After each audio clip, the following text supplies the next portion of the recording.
राधे राधे, हरे कृष्णा। धन्यवाद है आप सब लोग। भैया हमारा लाइक कमेंट बहुत कम, फॉलो भी नहीं हो रहा है। सबसे राधे राधे, धन्यवाद, हाथ जोड़ के विनती है, सबका धन्यवाद करती हूँ। हमारा भी बढ़ाइए, फॉलो क्यों नहीं हो रहा, बढ़ रहा है। आप सब गरीबों लोग के दुख काटें, सबसे विनती यह है।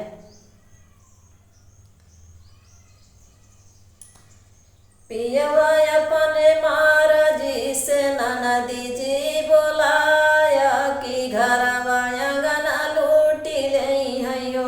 पियवा अपने महाराजी से ननदी जी बोलाया कि घरवा अंगना लूटी लई है। घरवा अंगना लूटी लई है, घरवा अंगना लूटी लई है। पिया अपने महाराजी से ननदी जी बोलाया कि घरवा अंगना लूटी लई है। ननदी के आवत देखै हंडा बटुला घारे धारै तासली दुआरे धारै तासली दुआरे धारै हो। आरे ऊ है देखी हो, आरे ऊ है देखी ननदी लवाटी जई है हो। आरे भौजी मुसलमानवा भैली हो, आरे ऊ है देखी ननदी लवाटी जई है। भौजी मुसलमानवा भैली हो। अपने महाराजी से पियवा अपने महाराजी से ननदी जी बोलाया कि घरवा अंगना लूटी लई है। ननदी के आवत देखै खटिया में चिया भीतर धारै झीलंगा दुआरे झीलंगा दुआरे धारै हो। आरे ऊ है देखत हो, यारे ऊ है देखत ननदी लवाटी जई है हो। आरे भौजी मोर लोहारिन भैली हो, आरे ऊ है देखत ननदी लवाटी जई है। भौजी मोर लोहारिन भैली हो। पियवा अपने महाराजी से ननदी जी बोलाया कि घरवा अंगना लूटी लई है। आरे ननदी के आवत देखै गैया बछरू भीतर बांधै, ननदी के आवत देखै गैया भैंसिया भीतर बांधै। गादा दुआरे बांधै, गादा दुआरे बांधै हो। आरे ऊ है देखत हो, आरे ऊ है देखत हो। आरे ननदी मोर लवाटी जई है, भौजी मोर धोबिनिया भैली हो।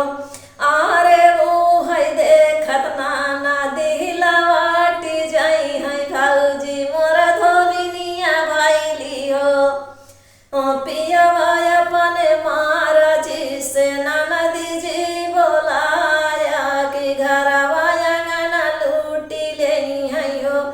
आरे घरवा अंगना लूटी लई है, घरवा अंगना लूटी लई है।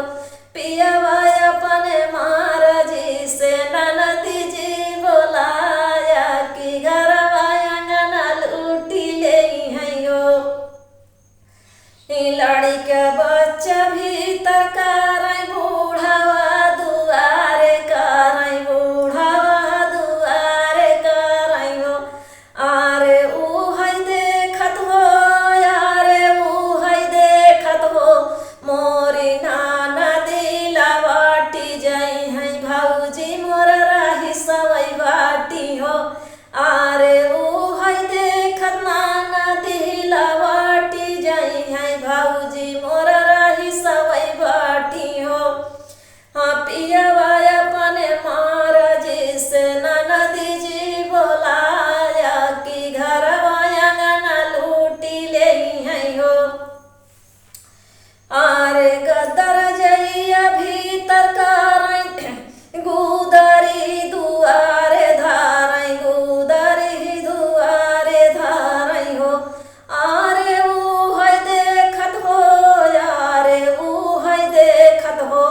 मोरी नाना दिला बाटी जई है भौजी मोर गरीब वही बाटी हो। आरे ऊ है देखत नाना दिला बाटी जई है भौजी मोर गरीब वही बाटी हो। ए भौजी मोर गरीब वही बाटी हो।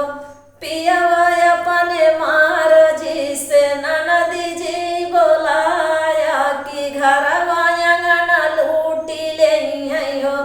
आरे घरवा अंगना लूटी ले है हो।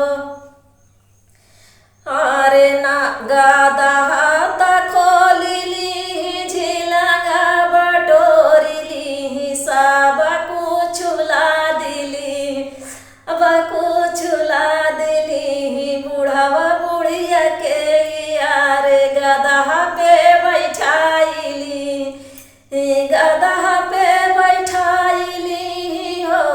आगे आगे चलत हई भाई नवा की पीछे नाना दोइया और पीछे नाना दोइया हाँ बीचवा में चलत हई नाना दिया की हट हट कर चलैना। आरे गाँव नहा के गाँव नहा में घूमली नाना दिया भैया के घर नेग पाए हो। आरे गाँव ना के गाँव ना में घूमली नाना दिया भैया के घर नेग पाए हो। अरे भैया के घर नेग पाए हो। पियावा अपने महाराजी से ननदी जी बोलाया कि घरवा अंगना लूटी ले है हो।